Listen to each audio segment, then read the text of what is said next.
Forget the signature. Paul Cézanne always left the same visual clues.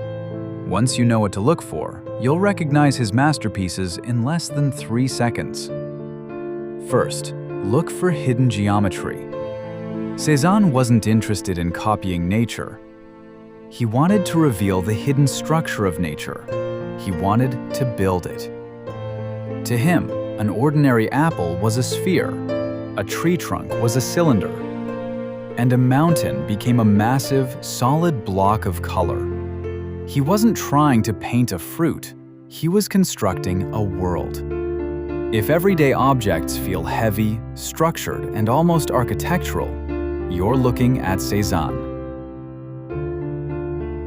Second, look at the brushstrokes. Forget smooth, invisible surfaces. Cézanne built every object with countless, small, deliberate, faceted brushstrokes. He didn't simply brush paint onto the canvas. He placed every stroke with intention. Up close, they look like scattered patches of color, a chaotic, vibrating mosaic. But step back, and they suddenly lock together with mathematical precision into a complete, permanent image. Third, look for shifting, impossible perspective.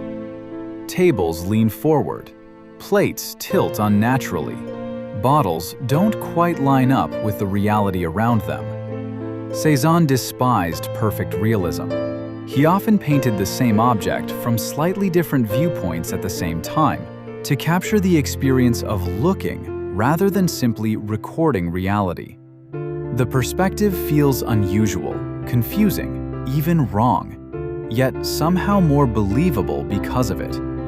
If a still life looks subtly impossible, but you still accept it as real, you're probably looking at Cézanne. Finally, look at the color. Cézanne almost never relied on heavy black outlines to define objects. He hated them. Instead, he sculpted volume itself entirely with color.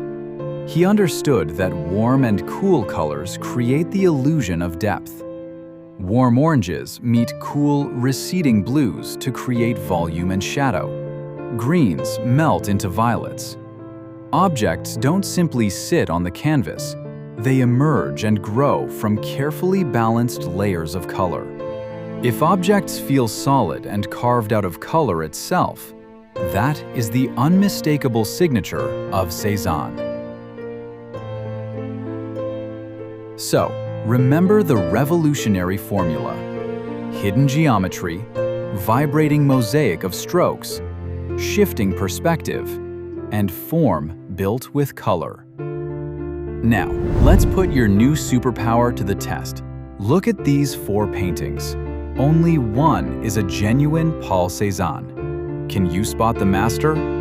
Drop your answer 1, 2, 3, or 4 in the comments right now. In the next episode, we'll uncover how Paul Gauguin's search for paradise ended in tragedy. If this story moved you, subscribe and discover the final masterpieces of history's greatest icons. Bye!